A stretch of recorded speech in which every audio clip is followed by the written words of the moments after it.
Hello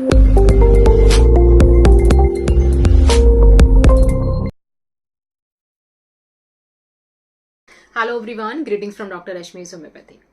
आज की इस वीडियो में हम जानेंगे एक बहुत इंपॉर्टेंट आई की कंडीशन रेटिनाइटिस पिगमेंटोसा के बारे में, जिसको शॉर्ट में आरपीवी बोला जाता है। ये आंखों की एक इनहेरिटेड कंडीशन है, यानी एक ऐसी कंडीशन जो आपकी जीन्स में आती है, जो आपके पेरेंट्स से आपको मिलती है। और ये जो जेनेटिक कंडीशन है बहुत ही कॉमन है, specially in cases of inherited eye disease में ये नंबर 1 कंडीशन है जो देखी जाती है। तो रेटिनाइटिस पिगमेंटोसा, जैसे कि नाम से पता चलता है कि जो रेटिना होती है, यानी जो बैक ऑफ द आई में जो टिश्यू होता है, जो फोटोसेंसिटिव एरिया होता है, उसका प्रॉब्लम होता है। इसके अंदर जो रेटिना होती है वो उसका जो फोटो रिसेप्टर सेल्स होते हैं, यानी रॉड्स एंड जो कोन्स होते हैं, वो डैमेज होने लगते हैं और इसी करके आपको ये प्रॉब्लम्स आती हैं। अगर हम बात करें इसके सिम्टम्स की, तो पहला सिम्टम जो इस केस में देखने को मिलता है वो है अंधेरे में चलने में दिक्कत होती है। अंधेरे में आपको दिखता नहीं है और आपकी जो नज़र है बहुत ज़्यादा लाइट के लिए बहुत ज़्यादा सेंसिटिव हो जाती है। इवन धूप में निकलना भी बहुत मुश्किल हो जाता है क्योंकि सेंसिटिविटी बहुत ज़्यादा बढ़ जाती है। तो जो रॉड्स एंड कोन्स, दो तरह के रिसेप्टर सेल्स होते हैं जो रेटिना के अंदर पाए जाते हैं। रॉड्स का मतलब ये हुआ कि जो आप अंधेरे में देखते हैं तो आपके रॉड सेल्स एक्टिव रहते हैं। जब आप लाइट में देखते हैं या कलर्ड विजन जब आपका रहता है तब आपके कोन सेल्स एक्टिव रहते हैं। तो दो तरह के सेल्स होते हैं जो आपके रेटिना में अलग अलग पैटर्न में बिछे हुए होते हैं। आप देखते होंगे ना कि जब आप अंधेरे में आते हैं, धूप से अंधेरे में आते हैं, तो बिल्कुल दिखना बंद हो जाता है, क्योंकि जब आप धूप में थे तब आपका कोन्स एक्टिव था। जब आप अंधेरे में आएंगे तब आपके रॉड्स को एक्टिव होने में जो एक फ्रैक्शन ऑफ सेकंड्स का समय लगता है, उतनी देर में आपको वहां पर नहीं दिखता है। और धीरे धीरे करके जब थोड़ी देर आप अंधेरे में रहेंगे तो वहां पे भी दिखना शुरू हो जाएगा, क्योंकि जो रॉड सेल्स है वो अभी एक्टिव हो चुके हैं।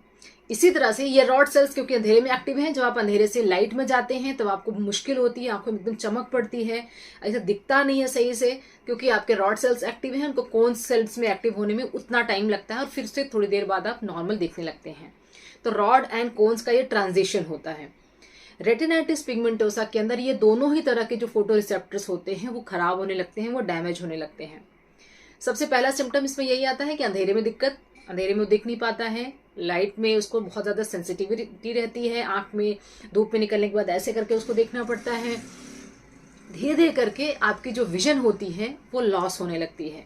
जो आपका पेरिफेरल विजन है, यानी एक तो सीधा आप देखते हैं, एक आपको सीधा नहीं भी देख रहे होते तो इधर और इधर का विजन आपको पता रहता है, दिखता है। तो इस केस में क्या होता है कि आप ऐसे जैसे ऐसे देखते हैं ना, एक टनल के हिसाब से, एक जैसे लगता है कि आपको किनारे किनारे का कुछ भी नहीं दिख रहा है, सिर्फ सीध में दिख रहा है। तो ये चीज इसमें सबसे पहले देखने को मिलती है। धीरे धीरे क्या होता है कि जो आपकी पेरिफेरल विजन है, या मुझे ये इधर इधर का जो दिख रहा है, जो सराउंडिंग एरिया का दिख रहा है, जहाँ की मैं डायरेक्ट अपनी आंख नहीं लेके जा रही हूँ, वहां पर धीरे धीरे करके धब्बे से पड़ने लगते हैं और बाद में ये धब्बे मर्ज हो जाते हैं, इकट्ठे हो जाते हैं और पूरा ये ब्लैक हो जाता है, कुछ नहीं दिखता, सिर्फ सेंट्रल विजन दिखती है। ये एक बहुत ही धीरे धीरे चलने वाला प्रोसेस है और जितनी ही जल्दी इस बीमारी की पहचान कर ली जाए, जितनी ही जल्दी इस बीमारी के लक्षणों को पता कर लिया जाए, उतनी ही ज्यादा मदद हो जाती है इस बीमारी को रोकने से। क्योंकि ये इनहेरिटेड कंडीशन है, आपके जीन्स में रन कर रही है, तो इसका क्योर नहीं होता है, लेकिन इसको हम मैनेज कर सकते हैं। इसका जो प्रोग्रेशन होता है उसको हम स्लो कर सकते हैं। तो टनल विजन, धूप में चलने में तकलीफ, और अंधेरे में बिल्कुल चलना, मूवमेंट करना बहुत मुश्किल हो जाता है, ये टिपिकल कुछ सिम्टम्स होते हैं। अगर इनकी पहचान कर ली जाए तो बहुत जल्दी इसका हम मैनेजमेंट स्टार्ट कर सकते हैं। अगर हम कारणों की बात करें कि तो पहला कारण तो यही है कि जेनेटिक कंडीशन है, और इसके दो तरह से इसको डिवाइड भी किया जाता है, syndromic and non syndromic. Syndromic का मतलब यह हुआ कि किसी और लक्षण के कारण आपकी रेटिना अगर अफेक्टेड हो रही है, उसको हम सिंड्रोमिक कैटेगरी में लेते हैं। जैसे अशर सिंड्रोम होता है, इस सिंड्रोम के अंदर आपका हियरिंग भी इम्पैक्ट होता है और आपका विजन भी इम्पैक्ट होता है। और कई बार जो आपका विजन है वो सिर्फ अकेले ही अपने ही कारण से खराब हो रहा होता है, तो उसको हम नॉन सिंड्रोमिक विजन लॉस बोलते हैं। तो दो तरह से ये लॉस हो सकता है, किसी और बीमारी के कारण अगर हो रहा है, जैसे कि अशर सिंड्रोम में देखा जाता है, तो सिंड्रोमिक होता है। अगर हम इसके ट्रीटमेंट की बात करें तो इसका जो ट्रीटमेंट होता है, अभी भी इसके ऊपर रिसर्च चल रही है, कोई श्योर शॉट इसका ट्रीटमेंट नहीं है, क्योंकि अगेन ये हेरिडिटरी है आपके लिए। हमें सिर्फ कोशिश करनी है कि जो टनल विजन है उसको मेंटेन किया जाए, क्योंकि धीरे धीरे करके टनल विजन भी कमज़ोर पड़ने लगती है और कंप्लीट ब्लाइंडनेस की तरफ केस आ जाता है। ट्रीटमेंट में gene therapy, stem cell therapy काफ़ी हद तक कारगर मानी गई है, और विटामिन ए के सप्लीमेंट्स भी स्टार्ट किए जाते हैं, वो भी काफ़ी हद तक बीमारी को आगे बढ़ने से रोकते हैं। हमारे पास जो केसेस आते हैं, होम्योपैथी में जो केसेस आते हैं, वो पैरेलली कुछ हेल्प के लिए आते हैं, क्योंकि उनको पता है कि इसका कोई इलाज नहीं है, तो देखते हैं शायद होम्योपैथी से कुछ हो सकता है क्या। तो अगेन होम्योपैथी में भी इसका क्योर नहीं होता है, क्योंकि कोई भी जेनेटिक कंडीशन, तीन ही तरह की बीमारियां होती है जिसका कोई क्योर नहीं होता है। एक तो जेनेटिक कंडीशंस का क्योर नहीं होता है, मैनेजमेंट होता है। एक ऑटो इम्यून जो डिजीजेज होती है उसका भी कोई क्योर नहीं होता, मैनेजमेंट होता है। और एक और कैटेगरी की बीमारी जिसमें कारण ही नहीं पता लगता है कि बीमारी होती क्यों है, उसका क्योर नहीं होता। अदरवाइज जो इतनी बीमारियां हैं वो पूरी तरह से मैनेजेबल हैं, पूरी तरह से ठीक की जा सकती हैं। अब मैनेजेबल का मतलब यह हुआ कि जैसे आप डायबिटीज की गोलियां खा के डायबिटीज को कंट्रोल करके रखा है, थायराइड की गोलियां खा रहे हैं, बीपी की गोलियां खा रहे हैं, तो यही इसी तरह से मैनेजमेंट इसका भी किया जाता है, मतलब आपको ट्रीटमेंट लेते रहना पड़ेगा। अगर हम होम्योपैथी की बात करें तो अगेन वी वर्क अपॉन कि कितना हम डिले कर सकते हैं, कितना हम प्रोग्रेस को रोक सकते हैं, क्योंकि आरपी यानी रेटिनाइटिस पिगमेंटोसा एक हमेशा बढ़ते रहने वाली कंडीशन है। तो जितनी जल्दी पेशेंट हमसे कांटेक्ट करते हैं, जितनी जल्दी पेशेंट हमसे कंसल्ट करते हैं, उतनी ही जल्दी इसका मैनेजमेंट स्टार्ट कर सकते हैं टू डिले द प्रोग्रेस। सबसे पहले जब पेशेंट कंसल्ट करते हैं तो उनकी फैमिली हिस्ट्री देखते हैं। मोस्टली कई बार फैमिली हिस्ट्री में भी ये चीज़ें रहती हैं कि इनको भी, इनके फादर साहब को या किसी को भी ब्लड रिलेशन में ये प्रॉब्लम रही थी।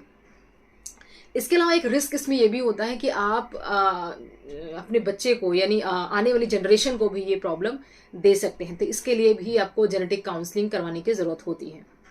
होम्योपैथिक दवाइयाँ काफ़ी ज़्यादा हेल्पफुल हैं। जैसे एक दवा जो बहुत ही अच्छा इसमें काम करती है और एक स्पेसिफिक दवा जो हम ज़्यादातर क्लिनिक में इस दवा को यूज़ करते हैं, वो है नेप्थलीन।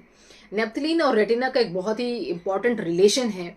चाहे रेटिनल डिटैचमेंट की बात हो, चाहे वो आंखों की दूसरी कंडीशंस की बात हो, कैटरेक्ट की बात हो, जैसे न्यूरैल्जिया की बात हो, तो बहुत सारी कंडीशन में नेप्थलीन का बहुत इंपॉर्टेंट रोल रहता है। तो नेप्थलीन एक बहुत अच्छी दवा है जो इस प्रोग्रेस को रोकने में हेल्प करती है। इसके अलावा एक बहुत इंपॉर्टेंट दवा है फास्फोरस। इसमें जो आपकी जो नज़र होती है वो लाइट के लिए बहुत ज़्यादा सेंसिटिव हो जाती है। आपको लाइट आपकी आंखों में चुभती है, बहुत सेंसिटिविटी बढ़ चुकी होती है। धूप में आप डायरेक्टली निकल नहीं सकते हैं, आपको हाथ लगाना या कैप पहन करके निकलना ही पॉसिबल हो पाता है। तो ऐसे केसेस में फास्फोरस एक बहुत अच्छी दवा होती है। नेक्स्ट एक बहुत इंपॉर्टेंट दवा है ऑरम म्यूर। अगर फैमिली में कोई सिफिलिटिक हिस्ट्री मिलती है, यानी कोई ऐसी बीमारी मिलती है जिसमें चाहे सिफिलिस हो या कोई भी ऐसे डिस्ट्रक्टिव काइंड ऑफ डिजीजेज हों, और फैमिली में हो या उसी पेशेंट को पहले कभी ऐसी कोई बीमारी रही हो जिसमें आपका सिफिलिटिक मियाज्म बहुत स्ट्रांग हो सकता है, तो उस केसेस में ऑरम म्यूर दिया जाता है। या ओल्ड एज केसेस में जो बहुत पुराने केसेस हैं उनके अंदर अगर इस तरह के केसेस आ रहे हैं तभी भी अगर रेटिनाइटिस पिगमेंटोसा बहुत देर से डेवलप होना शुरू हुआ है तभी भी ऑरम म्यूर बहुत अच्छा काम करती है। एक और इम्पोर्टेंट दवा है जिसके बारे में हम कम ही सोचते हैं कि आइज के केसेस में उसका काम होगा, वो है jaborandi. Jaborandi is a very good hair tonic का काम करती है, लेकिन आंखों के रोल में भी इसका बहुत अच्छा इंपॉर्टेंट इफेक्ट है।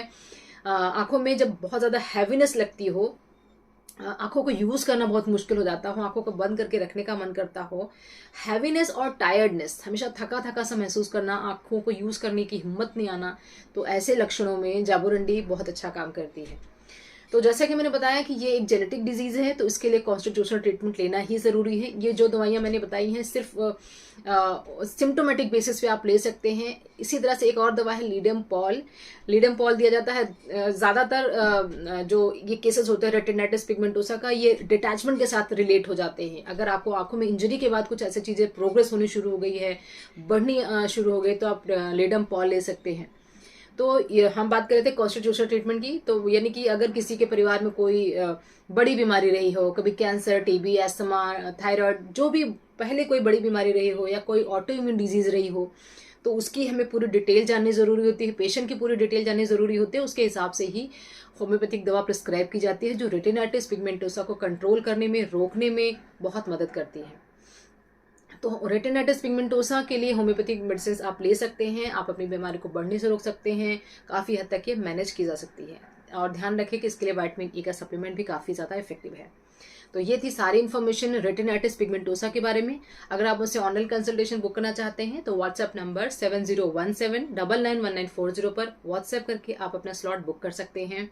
और अगर आपने मुझे अभी तक इंस्टाग्राम पे फॉलो नहीं किया है तो अपने फॉलो कर सकते हैं, वहाँ पर भी मैं ऐसे हेल्थ रिलेटेड रील्स डालती रहती हूँ। Wishing a very good health. Thanks for watching.